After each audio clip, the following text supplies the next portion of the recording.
Good morning.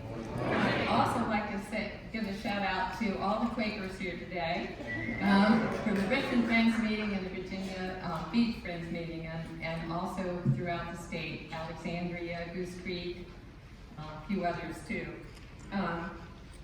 We are in the midst of a humanitarian crisis.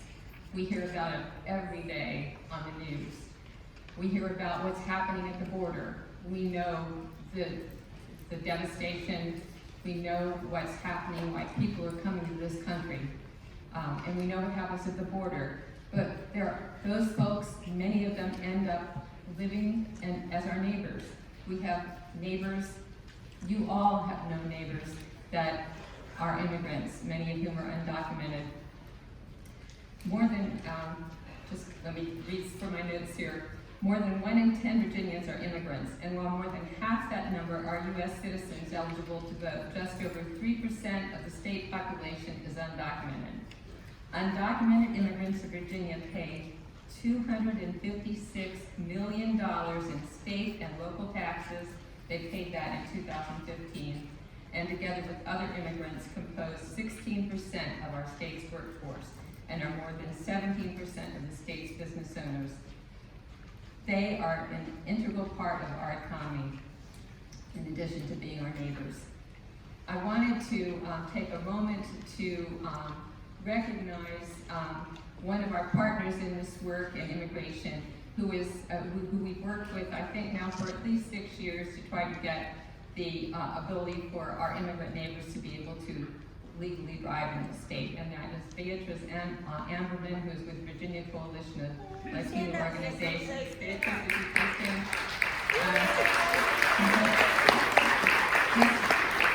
I'm doing the briefing today, but believe me, Beatrice is the expert on this. So if you have any questions, please be sure to contact Beatrice.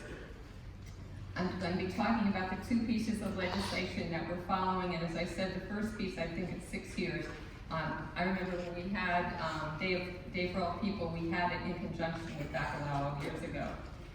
So first of all, I just wanted to talk about the biggest life changer possible is for our undocumented immigrant neighbors to be able to be licensed to drive, to be able to learn, to be able to be trained, to be able to be tested, to be able to legally drive. How did we all get here today? We either drove or we came in a bus, somebody else drove us that had a license. It's an important part to actually be a participant in our economy. And anytime you don't have that, it's an obstacle that you have to get past to be able to make a living. So this particular bill, it's Senate Bill 643, and in the House, and that's Senator Boysko, who thank her very much for all she's doing, by the way. And House Bill 1211 is Delegate Tran, and it's just a very basic change, and it would remove those citizenship and legal presence requirements for obtaining a driver's license or a special identification card. This is a change from our previous attempts, and it was a strategic decision to try to, because of the Democratic, the blue wave, that possibly we may be able to actually get a driver's license bill passed for immigrants rather than just the driver's privilege card, which is what has been offered in the past. Just to give you, you've got fact sheets on this, and so you can refer to this. In addition to what I mentioned in terms of being actually enabling the immigrants to be able to learn our rules of the road and to be trained in how to drive here, that's going to really improve the safety. It's a big public safety issue for all of us, and that's certainly an important point to make. In addition to being a life changer for every immigrant, it's a very important public safety issue. And an estimated 272,000 people live in Virginia who are currently undocumented, and more than 200,000 of them have lived here for at least 5 years. The police forces have benefited in states that allow all residents access to driver's privileges. There's fewer accidents, drivers are not afraid to leave the scene of an accident, so there's actually been fewer hit and run accidents, 10% fewer in the 14 past the driver's license. Those of you, I know that the Senate bill right now is in Senate Transportation, so if you have a senator that's on that committee, please be sure to mention that to them. But please, if that is a bill that your group's supposed to talk about, please do so with heart. The other important piece of legislation that also has been worked on for quite a few years now is the in-state tuition. Let me just briefly also, I think these are very simply written bills, so I think it's really helpful just to listen to this.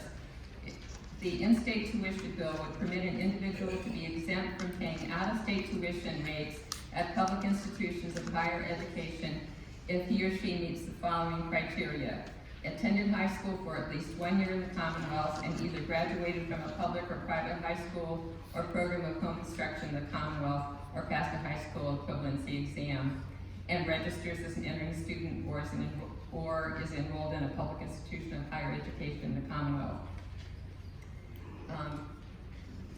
Undocumented students in Virginia are not asking for special treatment. They are asking to have the same opportunities given to their friends and classmates.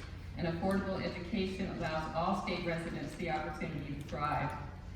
The Commonwealth Institute of Fiscal Analysis finds that the estimated lifetime earning for someone with a bachelor's degree is $2.6 million compared to $1.4 million for someone without any college education.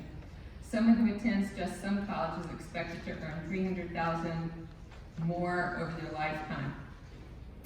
Tuition equity is about strengthening our workforce, especially in fields that immigrant youth are ready to enter. 20 states such as Colorado, Kansas, Kentucky, I won't read the list, have expanded in-state tuition to include undocumented students. Tuition equity typically enjoys some bipartisan support in these states. Including undocumented students would have a very small impact on overall college enrollment levels and school revenue. According to the Commonwealth Institute for Fiscal Analysis, DACA-approved students account for less than 4 in every 1,000 students attending Virginia Public College or University. In-state tuition is not the same as free tuition. It is a discount. But in fact, the money paid by these students often increases school revenues because it represents income that the institutions would not otherwise receive. Equity in higher ed means ensuring access to quality education for people of all races and ethnicities. Undocumented students, by the way, will still not be eligible for federal financial aid, federal grants, federal work study, and government-sponsored student loans. And federal law does not prohibit states from providing in-state tuition. Those bills were, again, carried by Senator Boysko and Delegate Lopez and Delegate Keene. So thank you very much.